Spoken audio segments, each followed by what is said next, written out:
call this meeting of AMATS Policy Committee to order. It's Thursday, November 15. Time is 1:05 p.m. Let's do a quick roll call. Chris Birch, Assembly. Patrick Flynn, Assembly, and apparently Acting Chair. City Hall, DEC. Very good. Mr. Lyon, will you please give our public involvement announcement? Well, AMATS meetings are public meetings. The public is invited and allowed to comment on any items. If we have a business item, we'll have a presentation by staff or a consultant. At that point, the committee will have an opportunity to discuss it, and then we'll give the public an opportunity to comment. Thank you very much, Mr. Lyon.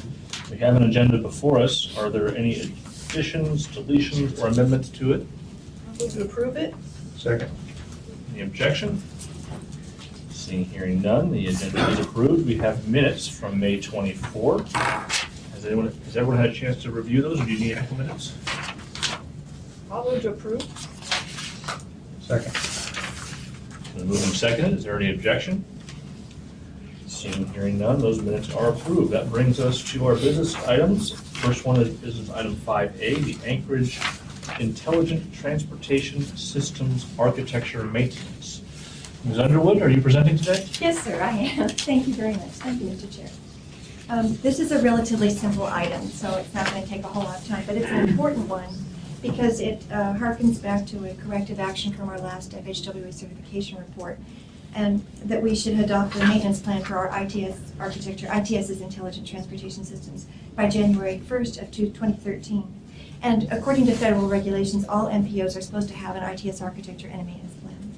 And the original ITS architecture was developed in 2004, and it was developed concurrently with DOT's and through a contract with DOT. So DOT paid for our architecture to the tune of about $100,000. And in 2009, Telvent Faradon developed a memo. I didn't know of its existence, but it's a maintenance plan that's for use by both DOT and the municipality. So this memo that you have, this maintenance plan, is taken directly from that, but modified for Anchorage. And we'll be updating the architecture starting in 2013. And we'll be using a technical oversight team. I would note the presence of Chair Campbell and turning over the gavel. The time is 1:08 p.m. You got here just in time. I was about to cause trouble. Okay.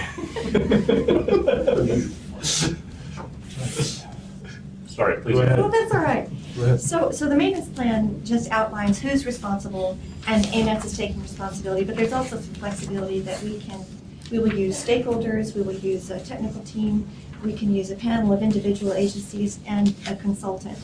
And considering this is a rather technical document, it's the only plan of its type that AMATS does that bridges the gap between planning and implementation. It's actually used by project managers in the early stages of their plan to decide functionality for their project.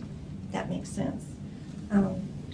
It defines the elements that are to be maintained, which are listed in the federal regulations. And we expect to have updates to be done every 4 to 5 years in conjunction with the MTP update. And talks about the process, triggers. I think what we're going to do basically is keep a list of all the changes that need to be made and hand them over to the consultant, because this thing is very technical and it's very connected. If you change one thing of the architecture, it has dependencies. It can change other things in other areas of the architecture, and frankly, staff doesn't have the capability of understanding all of those ramifications. So basically the TAC recommended approval, and we are asking that you consider their recommendation for approval today. Do you have any questions? Well, let's just find out, shall we? Yes. Does anybody from the assembled crowd have any comments or questions on this? Seeing none. Mr. Birch, any comments or questions?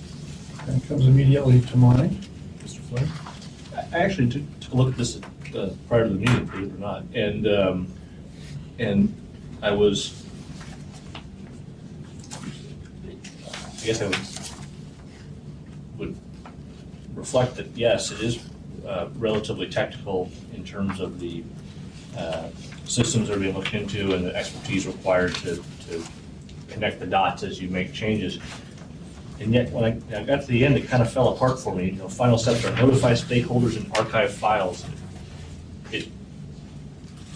It just seems like section 6 is a little bit thin in terms of what we're expecting to see happen as changes are conceived and implemented. This is a good first, I consider this a first cut at a maintenance plan. And as we work through our update, which begins in 2013, we plan to review this and modify it. So it's not like it's in stone. Sure. And actually working with it, I've been the only person in the municipality to know about the architecture, and I would like to spread out the responsibility for the care and feeding of this. I think it's important. And Well, given that we cut a transportation plan with the idea that other planners will get involved in transportation, I see an opportunity. Yes. Well, it's important because traffic and transit are the two main users of the architecture. They do use it. And we want to get other people aware of the architecture and how to use it. And so that's why it's important to get more of the stakeholders at the table when we're going through the process of updating it. It's supposed to be a planning tool as well as it feeds the TIP. It doesn't rank and score projects. That's the TIP process, but it does show priorities for projects. And we've done almost all the projects in the current architecture, so it's time to update it too. Thank you, Mr. Chairman, that's all I have. I guess I do. Mr. Birch? Go ahead. I guess from a DOT standpoint, what, is this something that's routinely developed in Fairbanks or any other communities across the country? I mean, intelligent transportation systems, I guess Well, I I know know. directing that question to me as a DOT guy. To you as a DOT guy. Not to Ms. look- Underwood as the expert. Well, I recognize this is a local framework for making sure everything works together. I assume, Yes. lighting, Well, lights and so forth. Let me just display my lack of knowledge on this subject, and I gotta admit that I'm glad to hear Patrick say that he read this too, because I found myself reading it as well, and I was thinking that's probably the only person that had. Not sure I'm better for it. We both had bad judgment. Exactly. I think this is a fairly standard thing in terms of areas where they're trying to implement ITS systems. I think you have to have some kind of an architecture plan, to call this stuff together. So I don't know specifically of any, but I'm going to say I bet that there's a lot of MPOs and other places that have this type of document and this type of maintenance activity going on with their plans. So I don't think it's unique to Anchorage, Alaska. Yeah. Was that your question? Yeah, I guess I'm just trying to figure out how it helps or hurts us, and if this doesn't happen, what's the downside? And I know in intelligent transportation systems, I've read enough and followed enough, and in the consulting world, I know that there are large markets where you have high density, lots of traffic, and there's the merits of having that. I don't want to steal all their thunder, but I think this is just generally kind of a concept that everything should be able to talk to each other, so you don't have one team using, green-based electronics and another team using red-based electronics and they can't communicate. So I think that's just, in a general sense, what this is trying to do, but feel free to jump in and I'll correct us up if we're getting off course here. Corrective action is the active term. Oh, yes, that is it. Now, all MPOs are required to have an ITS architecture. Okay. So the municipality of Anchorage was already deploying ITS at the time, so we had to do this. Other states do things a little differently. Some of them have one state architecture for the entire state, which would have been really nice, frankly, because this thing is huge. It's a big deal. But we have a statewide architecture, and then we have the municipality's architecture, and Fairbanks has one. But I think the DOT did Fairbanks's architecture, is that right? Is that right? Do you know? I don't know. I think that's true, because at that time, they were part of DOT, FMATS. FMAS has got the same relationship with DOT as AMATS does. They're- But prior to that, yeah. Oh, before they became an Before they MPO? became an MPO. Oh, okay. Before, Yeah. yes, before. This is a cool planning tool. If people could pick it up, people's eyes glaze over when you talk about ITS, but the planning function of it is really cool. When you start talking about the different systems that are gonna work together and the different agencies, and it's an opportunity for people to actually talk to each other and figure out that, yes, the police department, might wanna know what's going on with 511. If there's a way to coordinate when the Glen Highway is shut down, it's great if DOT and the municipality can talk to each other and share that information in real time. And we have an agreement right now with the state of Alaska for 511 that the municipality will provide construction road closures to the 511 system. But because of staff problems, that's gone away. So now that piece of that coordination piece that's really important for people, for the traveling public, isn't there. So that's, when we update this thing, that's another opportunity to bring people to the table and talk about that. Ms. Heil, did you have any comments or questions? I guess I've got at least one. So we talk about this architecture plan. Where does this exist? Is it online? Is it in the AMATS Yes. webpage? And if you drill down a couple layers, you can find it there as the ITS architecture plan or some such thing? Yes, sir. If you go to documents and plans, it's under I. There's a separate web page for ITS architecture. Okay. And so then this maintenance plan will be appended to that as part of the online package? Yes. Okay. All right, I think that's all I've got. Does anybody else have any redirects? I move to approve, Mr. Chairman. Oh, sorry, did we ask for public comment? We did already? ask. Okay, then I would move for approval. Second. Moved and seconded. Are there any objections to adopting this as recommended by staff? No objections, passes. Thank you. Okay, so now we have the 1213 UPWP. Major amendment. Yes, sir.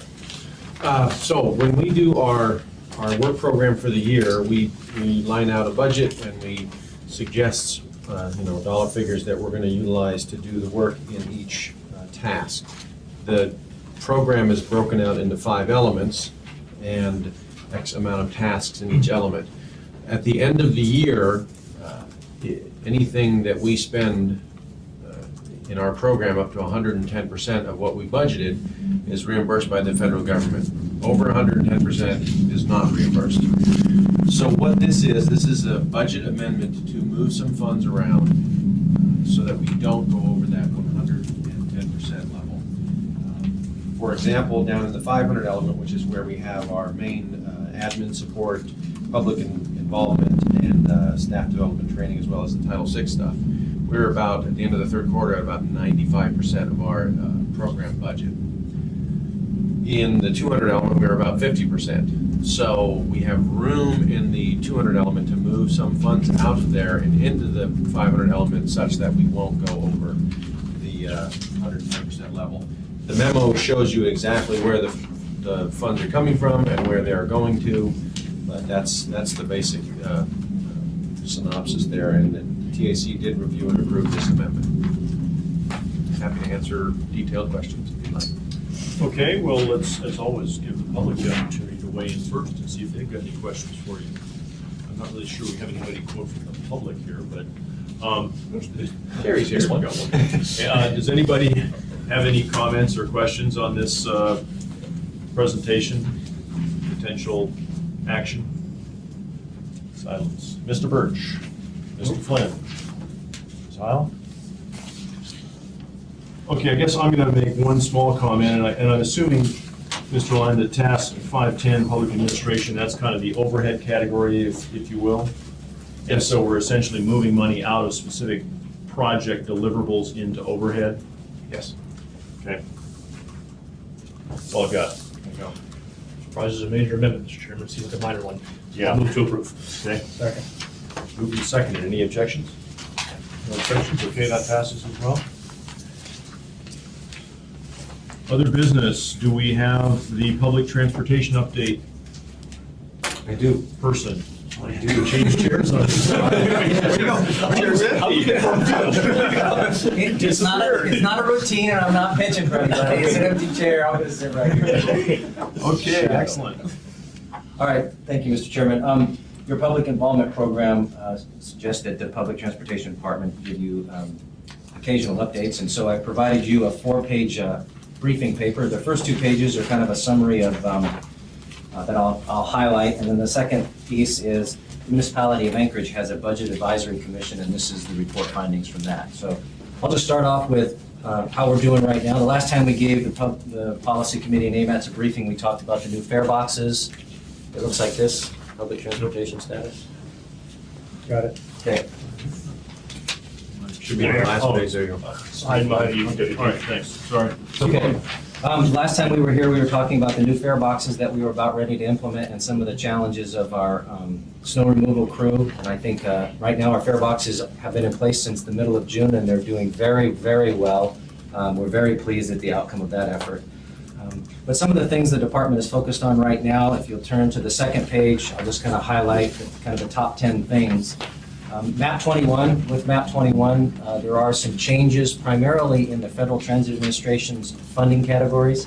There are 2 programs that we have been using, Job Access, Reverse Commute, and New Freedom. Those programs are no longer in existence. In 2013, they're combined with our regular 5307 program.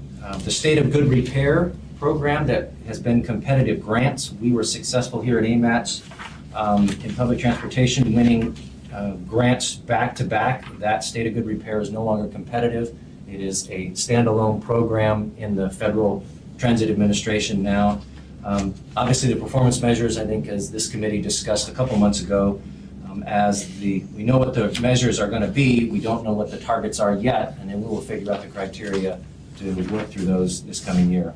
Obviously, the TIP and the work program, we are going to be working through and working with Craig to reflect some of those MAP 21 changes in the TIP amendment that you'll see next month.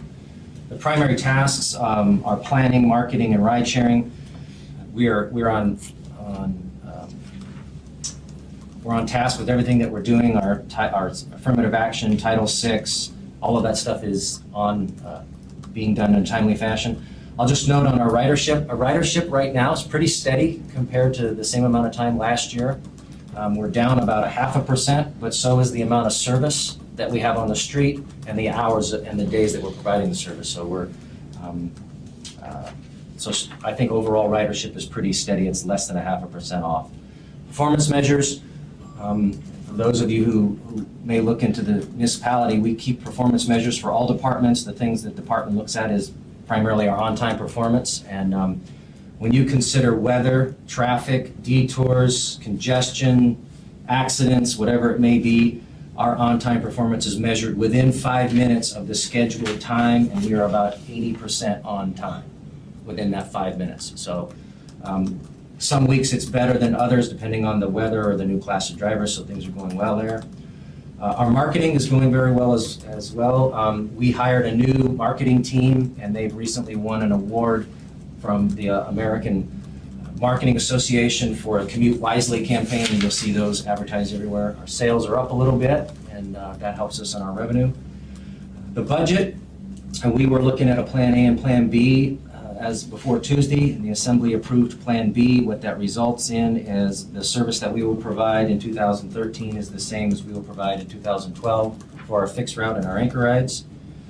We do have a proposed fare adjustment. The Assembly also passed that as part of a total package of fares, fines, and fees.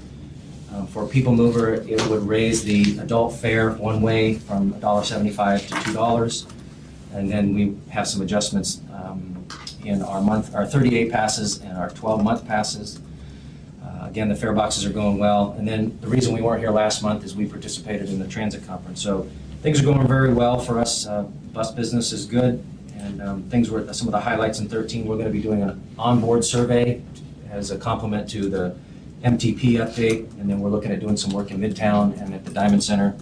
And then we'll be buying, get rid of our oldest buses. We already have the federal dollars to do that. We're working with the vendor and they should be here in late summer. So that's kind of what's going on in transit. Things are going pretty good. Jamie's going to give you an update after me on Human Services Transportation Coordination. But if there's any questions on that, I won't go over the report, but I do think it's very informative, at least the questions the Budget Advisory Commission asks us. They're primarily targeted to our operating budget more than our capital budget. You know, what are we doing? What can we do more efficiently? What are our priorities? So I think if you get a minute and you find some interest, go ahead and take a look at that. That's all I have, Mr. Chairman. Thank you. Anybody from the audience have any questions for Mr. Wilbur on this presentation? Anybody from the committee, Mr. Flynn? Just a couple real quick ones. First, what's the plan for surplusing the older buses? Just put it out on our open market, or? You'll put them to auction. Okay. And then the Midtown and Diamond Center work, could you just gently, very high level, tell me what the Sure. plans are? We received an earmark a long time ago that has no expiration date for Diamond Center. It's about $3 million. We've been working with the Diamond Center to improve the access, being able to serve both sides of the bus stop at the Diamond Center and provide some pedestrian connections. So we've been working with them and got FTA support, so that's one. The next one is Midtown. The mayor has asked for some legislative funds to start looking at a site in Midtown. The area that we're looking at is south of Fireweed, north of Tudor, west of Old Seward, east of Arctic.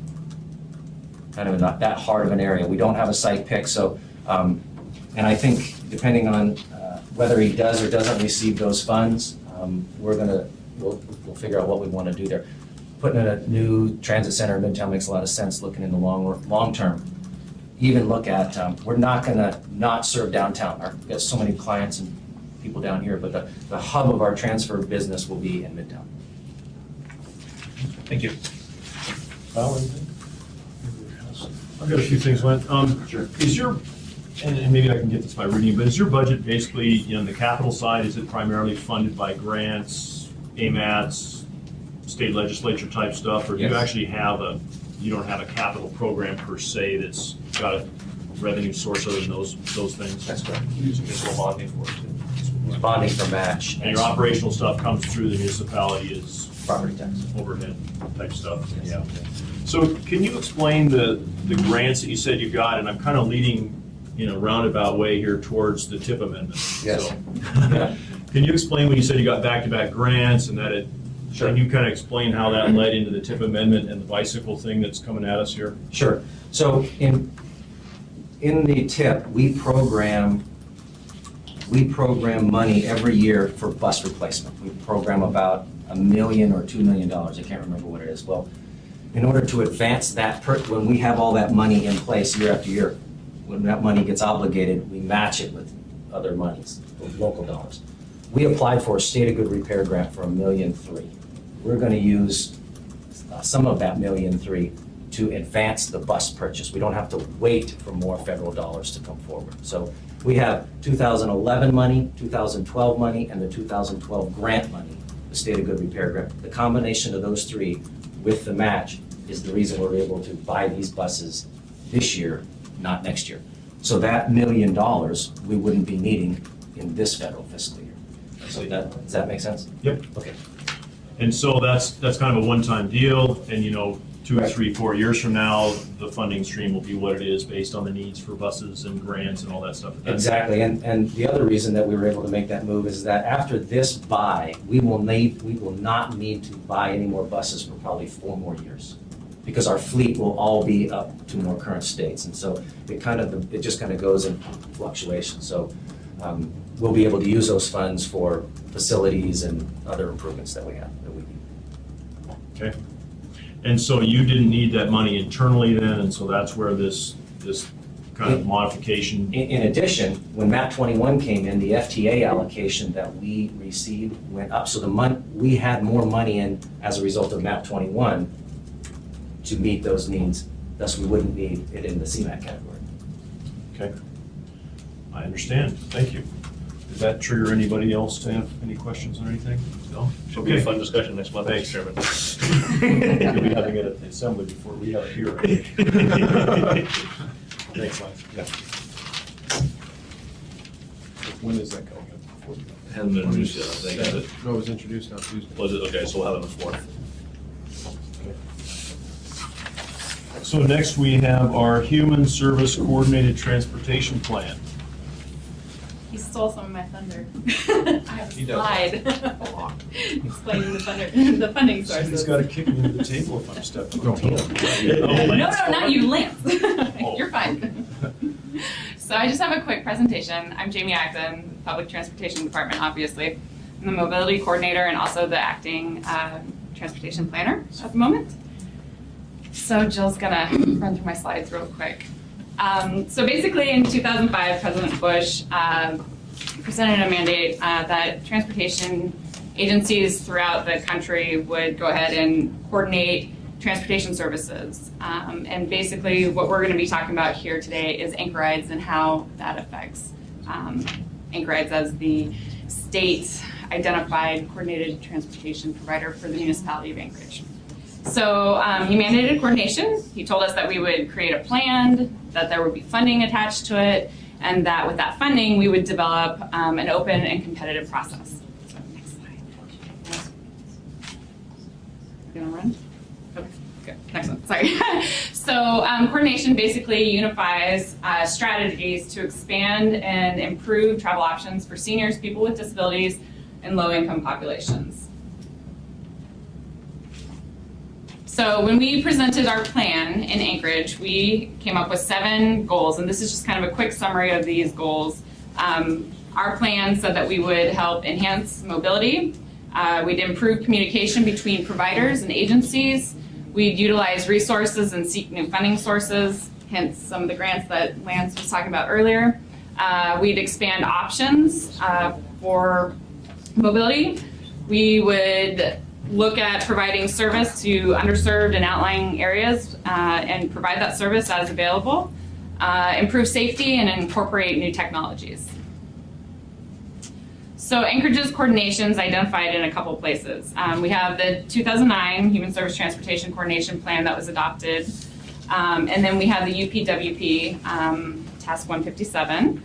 And then also in the TIP, it identifies the funding sources of the Human Service Transportation Coordination funding. So there are originally 3 programs that were formula-based, and Anchorage received a direct allocation from FTA, and then also a pass-through allocation through the state. The 5310 provides funding for the elderly and people with disabilities to provide purchase of trips and some capital expenses that would go along in enhancing transportation for that demographic.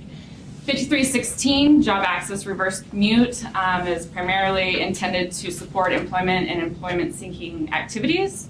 And then New Freedom, which is basically to support mobility management. That's how my position's funded. And then also ADA transportation that goes beyond the requirement. So our competitive process, which is managed through AMATS, it says that the feds actually say that Anchorage must compete. So even though these dollars come to us, we still apply for the monies that come to us. It's an open and transparent process. We communicate it throughout the community that the monies are available. Eligible recipients participate in this process, but their projects must be identified and be able to be brought back to those 7 goals and objectives that we originally kind of ran over. And then AMATS does a ranking committee, and they score and they award the funds. So to date, since 2008, we've awarded $2.3 million. Those recipients are anything from Cook Inlet Tribal Council, Catholic Social Services, Alaska Community Services, People Mover, Anchor Rides. I'm trying to think if anybody else jumps onto mine. But so we've had a pretty good participation in the competitive process over the years. So some of the outcomes and successes of our coordination efforts are the combination between MuniLift and OATS, which created Anchor Rides. Anchor Rides then in turn operating like a brokerage and looking at the best routing and most efficient and affordable trips that we can provide. Purchasing trips on Anchor Rides, whether it's Anchor Rides being successful in one of the grants or when the agency is being successful and then turning around and purchasing trips on Anchor Rides. We've purchased vehicles through the competitive process. for anchor rides, and then also there's been vehicles that have been purchased by outside agencies. We've done software and hardware upgrades with these monies and funded mobility management. So Lance talked about MAP 21 a little bit, moving ahead for progress in the 21st century. This came about October 1st and was signed in. And, go ahead, sorry. So when he spoke about job access, reverse commute, the JARC money, and the New Freedom program, this is just a brief overview of some of the program changes that we see in MAP 21. We see much more formula money and much less discretionary money. The State of Good Repair program that we were successful in now is a rail-specific program, and we're not eligible for those monies anymore. So there's a lot of kind of shifting of funds, and which has really made a lot of new guidance that we're still kind of waiting for. It's definitely in process, but they're putting out interim as they go. So that kind of, with the transition from Safety Lou to MAP 21, we still have some remaining funds that will need to go out for competitive process. We'll look to do that after the new year. We continue to wait for the formal guidance. We keep working on our goals and strategies, even though coordination will look different under MAP 21. Those are still things that we want to incorporate into our daily business. And then we'll continue to look at regional coordination issues and how we can tie into things that are going out in the valley coming in, heading south and whatnot. So really taking a large look at the transportation throughout the region. Any questions? I'm sure there'll be some.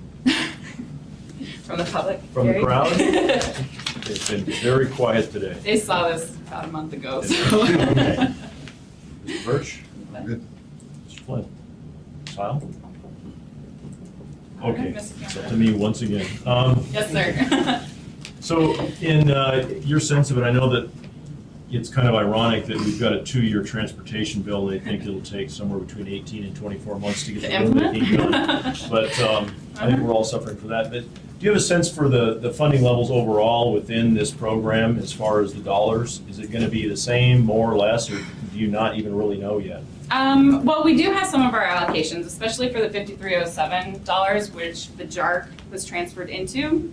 That actually remained roughly the same. It's just now kind of tucked into that 5307 as an eligible activity. And then we saw with the 5317, the New Freedom, that was combined with the 5310 monies. And so basically, they just eliminated a program and moved that money over and expanded its eligible activities. So the funding levels pretty much the same, but I think what you're going to see is more competition since the eligible activities are expanded.